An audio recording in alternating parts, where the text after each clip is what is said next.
Ya pemirsa, rumah dukun pengganda uang Slamet Tohari di Desa Balun, Banjarnegara, Jawa Tengah menjadi sorotan oleh warga. Ya, sejak pagi hari rumah Slamet Tohari ramai didatangi warga yang penasaran. Inilah suasana rumah istri Slamet Tohari tersangka kasus pembunuhan berantai yang tega membunuh korbannya sebanyak 12 orang. Sejak pagi warga dari berbagai daerah terus berdatangan karena merasa penasaran dengan apa yang telah dilakukan oleh pelaku. Polisi dan TNI yang berjaga di lokasi berusaha menghalau puluhan warga yang terus berdatangan ke rumah istri dari tersangka Slamet Tohari. Petugas memasang pembatas untuk menghalau warga agar tidak masuk ke area rumah tersangka. Jumlah korban kekejaman dukun Tohari sampai saat ini tercatat 12 orang. 3 diantaranya sudah teridentifikasi dan sedang menunggu pihak keluarga untuk melakukan cek antemortem.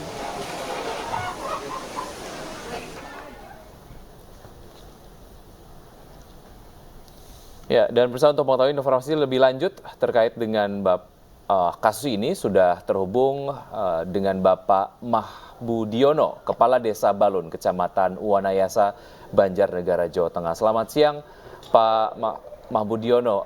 Bapak, bagaimana sebetulnya keseharian pelaku? Apakah sebetulnya profesi dari pelaku ini, Pak Budi? Selamat siang.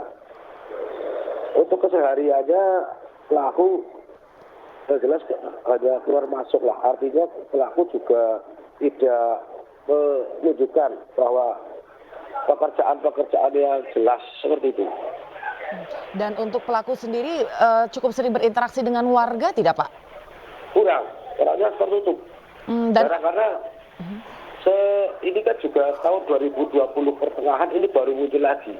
Karena orangnya kan lama menghilang, kelihatan tahun 2020 pas kalau tidak salah pertengahan tahun ini baru muncul lagi, juga kadang-kadang menghilang lagi seperti itu. Kalau memang sering menghilang, apa ada obrolan begitu Pak dengan warga, kecurigaan gitu? Ini sebenarnya Bapak Slamet ini tuh sebetulnya kerjanya apa gitu? Tidak ada kecurigaan begitu Pak dari warga yang mungkin pernah didengar? Warga tidak curiga, tapi warga juga pernah melihat pas di TV, apakah tidak salah tahun 2019 muncul di TV terjadi penangkapan di Pekalongan atau di Pemalang. Saya juga kurang tahu karena dengan uang palsu atau apa. Oke. Baik, artinya memang sempat terkena kasus ya. Begitu ya, yang kemudian Anda mengetahui bahwa itu adalah warga Anda begitu ya.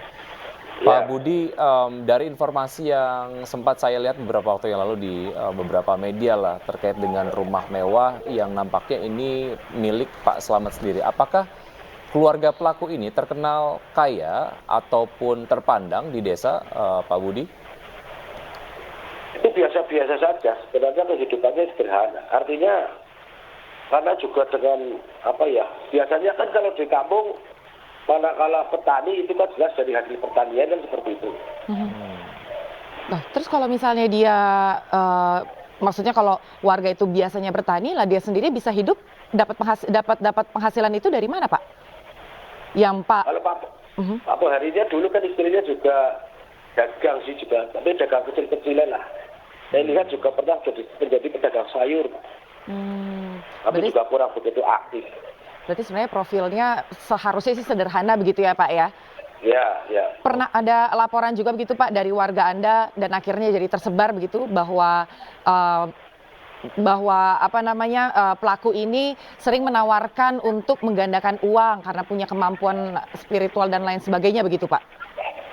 Kalau warga saya tidak ada, bahkan warga ini juga tidak ada. Seandainya ditawari semacam itu pun juga warga kemungkinan tidak akan percaya. Tapi saya juga dapat laporan bahwa Pak Tohari bisa menggandakan uang ini dari orang Pekalongan malah. Baik, jadi Bapak juga memang tidak tahu dan juga warga juga tidak tahu bahwa memang Pak Slamet ini berprofesi sebagai dikatakan dukun pengganda uang begitu ya. Oke, tadi disampaikan informasi bahwa banyak warga yang cukup penasaran dengan rumah ataupun tempat tinggal dari istri Pak Slamet sendiri begitu ya, ataupun mungkin rumah pelaku begitu. Nah, sejauh ini bagaimana keadaan keluarga pelaku, Pak Budi? Apakah ada intimidasi dari warga? Setelah kejadian, Pak?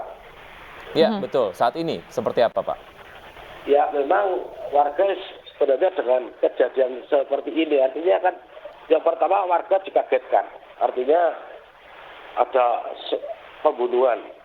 Awal berarti kan jenazah diambil, berarti ditemukan pada hari Sabtu sore kalau tidak salah. Ini desa menjadi gempar, warga juga menjadi mengirislah dengan mendengarkan hal semacam itu.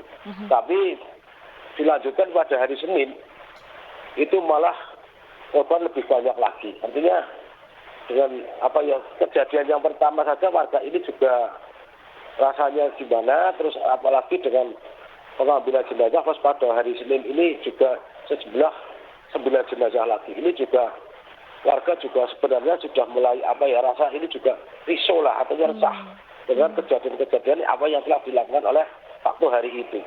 Pak Mahbudiono, ada informasi nggak Pak untuk pencarian korban lainnya begitu? Apakah akan difokuskan di Pekalongan atau di mana begitu Pak? Ada informasi yang pernah didengar begitu? Untuk korban itu nunggu dari Polres biasanya. Kita juga karena untuk evakuasi dan lain sebagainya Polres ini yang mengatur, yang menentukan. Baik. Terima kasih Pak Mahbudiono untuk waktu dan informasinya. Mudah-mudahan semua kondisi warga juga sehat termasuk Bapak. Selamat siang Pak.